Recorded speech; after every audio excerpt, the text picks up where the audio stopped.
اعوذ باللہ من الشیطان اللعین الرجیم، بسم اللہ الرحمن الرحیم۔ اصول کافی جلد اول، باب نمبر 16، صفحہ نمبر 119، نوادر احادیث کے بیان میں ہے۔ حدیث نمبر 1، اپنے ارواح کو استراحت دو۔ حضرت امیر المومنین علی علیہ السلام فرماتے ہیں، لوگوں اپنے ارواح کو حکمت اور اچھی اچھی باتوں کے ذریعے استراحت دو، کیونکہ یہ بھی بدنوں کی مانند خستہ و تھک جاتے ہیں۔ حدیث نمبر 2، علم کے اعضاء۔ جناب ابو بصیر فرماتے ہیں کہ میں نے حضرت ابو عبداللہ علیہ السلام سے سنا ہے کہ آپ نے فرمایا کہ حضرت امیر المومنین فرماتے ہیں، علم کے بہت زیادہ فضائل ہے۔ اس کا سر تواضع ہے، آنکھ حسد سے دور رہنا ہے، اس کا کان مسائل دین کو سمجھنا ہے، اس کی زبان سچ ہے، حفاظت علم تلاش حق ہے، اس کا دل اچھی نیت ہے، اس کی عقل اشیاء و امور کی معرفت ہے، اس کا آت رحم ہے، اس کا پاؤ زیارت علماء، اس کی ہمت سلامتی نفس ہے، اس کی حکمت پرہیزگاری ہے، اس کی جائے قرار نجات ہے، اس کا رہنما عافیت ہے، اس کی سواری وفا ہے، اس کا ہتھیار نرم گفتگو ہے، اس کی تلوار رضا خدا ہے، اس کی کمان ہمدردی ہے، اس کی مجلس صحبت علماء ہے، اس کا مال ادب ہے، اس کا ذخیرہ گناہوں سے اجتناب ہے، اس کا زاد راہ نیکی ہے، اس کی آبرو جھگڑے کا ترک کرنا ہے، اس کا راہبر ہدایت ہے، اس کا رفیق نیکیوں کی طرف رغبت ہے۔ حدیث نمبر 3، ایمان کا اچھا وزیر علم ہے۔ حضرت ابو عبداللہ علیہ السلام نے فرمایا کہ حضرت رسول خدا صلی اللہ علیہ وآلہ وسلم نے فرمایا، ایمان کا اچھا وزیر علم ہے، علم کا اچھا وزیر حلم و بردباری ہے، حلم کا وزیر لوگوں سے نرم برتاؤ ہے، اور رفیق و نرم برتاؤ کا اچھا وزیر صبر ہے۔ حدیث نمبر 4، علم خاموش رہنا ہے۔ حضرت ابو عبداللہ علیہ السلام نے اپنے آباء و اجداد کے ذریعے نقل کیا ہے کہ ایک شخص حضرت رسول خدا صلی اللہ علیہ وآلہ وسلم کی خدمت اقدس میں حاضر ہوا اور عرض کی، یا رسول اللہ صلی اللہ علیہ وآلہ وسلم، علم کیا ہے؟ آپ نے فرمایا، خاموشی۔ پھر عرض کیا، اس کے بعد کیا ہے؟ آپ نے فرمایا، بات کو غور سے سننا۔ اس کے بعد کیا ہے؟ فرمایا، اس کو یاد رکھنا ہے۔ اس کے بعد کیا ہے؟ فرمایا، اس پر عمل کرنا۔ اس کے بعد کیا ہے؟ فرمایا، پھر اس کو نشر کرنا، پھیلانا، دوسروں کو تعلیم دینا۔ حدیث نمبر 5، علم حاصل کرنے والوں کی 3 قسمیں ہیں۔ حضرت ابو عبداللہ علیہ السلام فرماتے ہیں کہ علم حاصل کرنے والوں کی 3 اقسام ہیں، ان کو ان کے اوصاف اور نشانیوں سے پہچانو۔ نمبر 1، علم حاصل کرنے والوں کی پہلی قسم ان افراد کی ہے جو فقط علم اس لیے حاصل کرتے ہیں تاکہ وہ جاہلوں سے بحث و مباحثہ کرے اور ان سے جھگڑا کرے۔ نمبر 2، علم حاصل کرنے والوں کی دوسری قسم ان افراد کی ہے جو علم فقط اس لیے حاصل کرتے ہیں تاکہ وہ دوسروں پر برتری، تکبر و غرور کرے۔ نمبر 3، علم حاصل کرنے والوں کی تیسری قسم ان افراد کی ہے جو علم فقط اس لیے حاصل کرتے ہیں جو دین میں سوچ و بوجھ حاصل کر کے معرفت حاصل کرے تاکہ اپنی اور دوسروں کی اصلاح کرے۔ پہلا گروہ جاہلوں سے بحث کرتا ہے، لوگوں کو سام کی مانند اذیت دیتا ہے، محفلوں میں علم و حلم کی بحث و گفتگو اس لیے کرتا ہے تاکہ لوگوں کا اعتماد حاصل کر سکے اور ظاہراً خشوع و خضوع رکھتا ہے، لیکن تنہائی میں اس سے خالی ہوتا ہے۔ خدا ان کو ذلیل و رسوا کرے گا اور زبان کاٹ دے گا اور ان کی کمر توڑ دے گا۔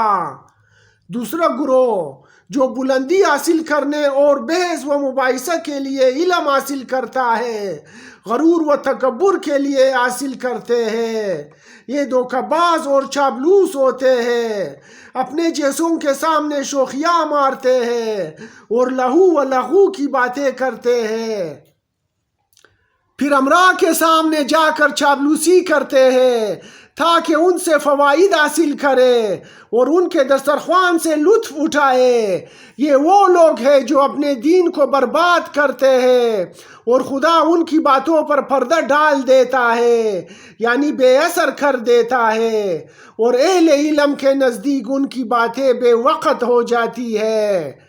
تیسرا گروہ جو فقہ و عقل کے لیے علم حاصل کرتا ہے، وہ ہر وقت رنج غم میں ہوتے ہیں، تہد الہنگ رکھتے ہیں، راتوں کو بیدار ہو کر عبادت کرتے ہیں اور ٹاٹ کے لباس زیب تن کرتے ہیں، سادہ لباس زیب تن کرتے ہیں، اور اکثر خائف و ترسا رہتے ہیں کہ ایسا نہ ہو کہ ان کی عبادت قبول نہ ہو، دعا کرتے ہوئے ڈرتے رہتے ہیں کہ مبادان کی دعا رد نہ ہو جائے، اور اپنے زمانے کے باطل پرستوں کو پہچان لیتے ہیں اور ان سے الگ رہتے ہیں، اور قابل وثوق بائی سے بھی وحشت میں رہتے ہیں۔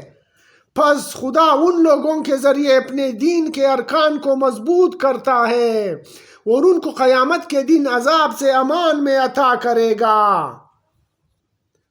حدیث نمبر 6، قرآن کی رعایت کرنے والے کم ہیں۔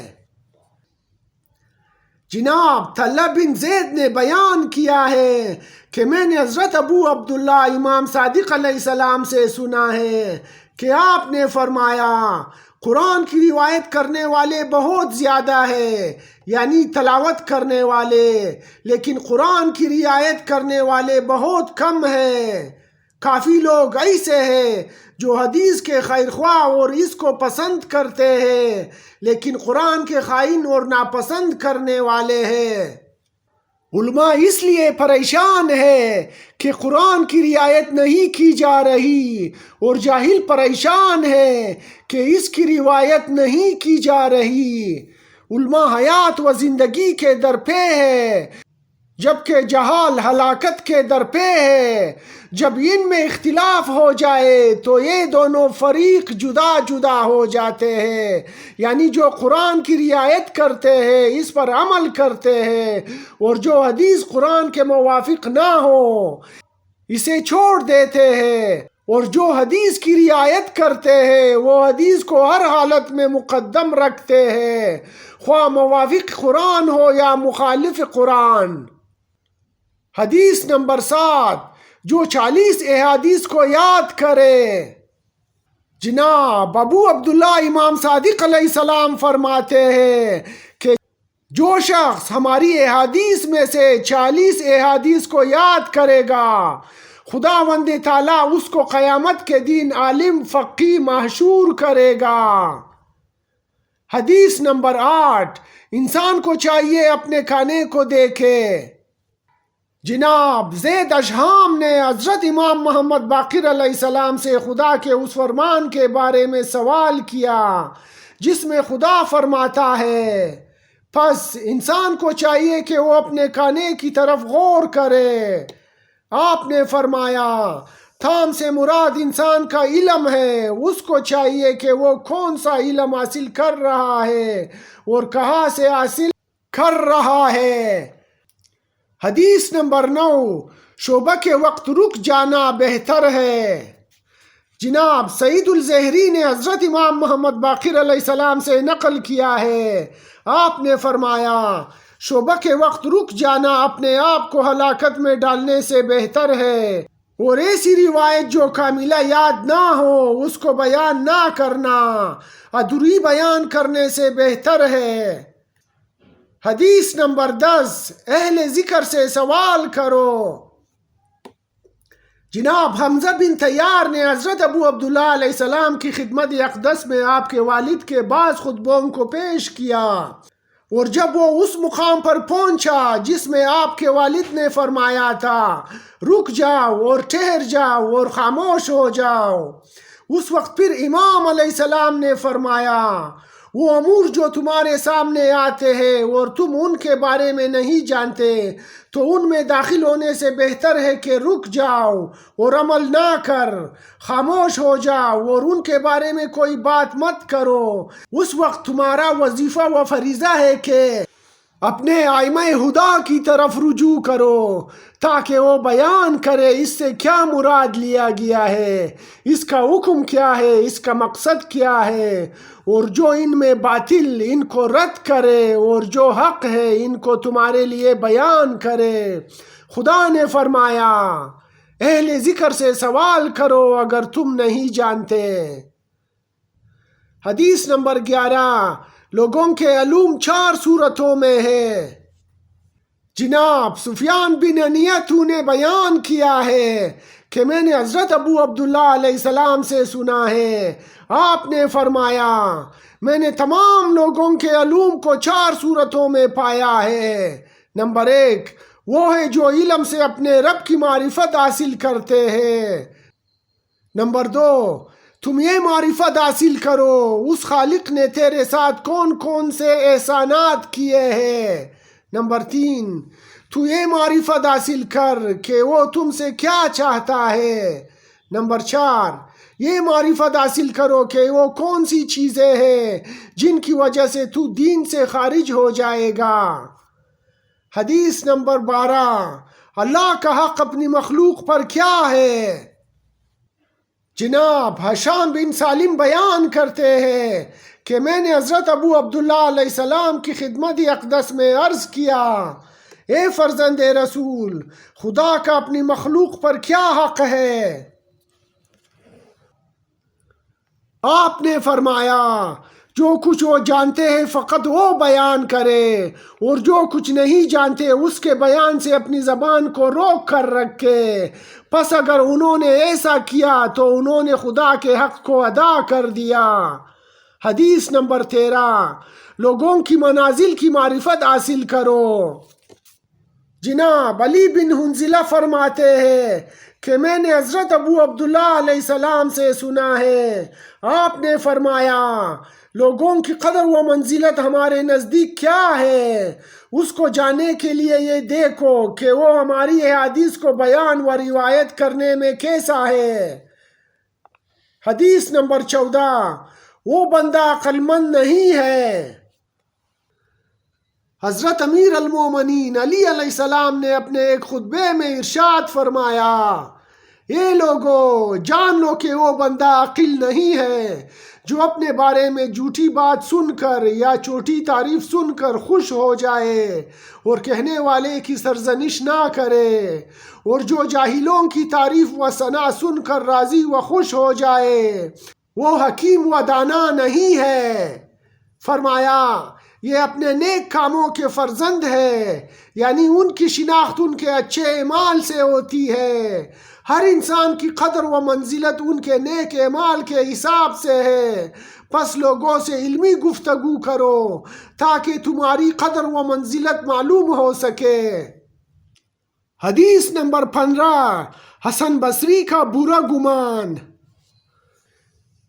جناب عبداللہ بن سلیمان بیان کرتے ہیں کہ میں نے حضرت امام ابو جعفر محمد باقر علیہ السلام سے سنا ہے، آپ نے اس وقت فرمایا جب آپ کے پاس اہل بصرہ سے ایک شخص کے جس کا نام عثمان العلمی تھا موجود تھا، اس نے امام کی خدمت میں عرض کیا حسن بصری کا گمان و عقیدہ ہے کہ جو شخص اپنا علم پوشیدہ رکھتا ہے قیامت کے دن اہل دوزخ اس کے شکم کی بدبو سے اذیت اٹھائیں گے۔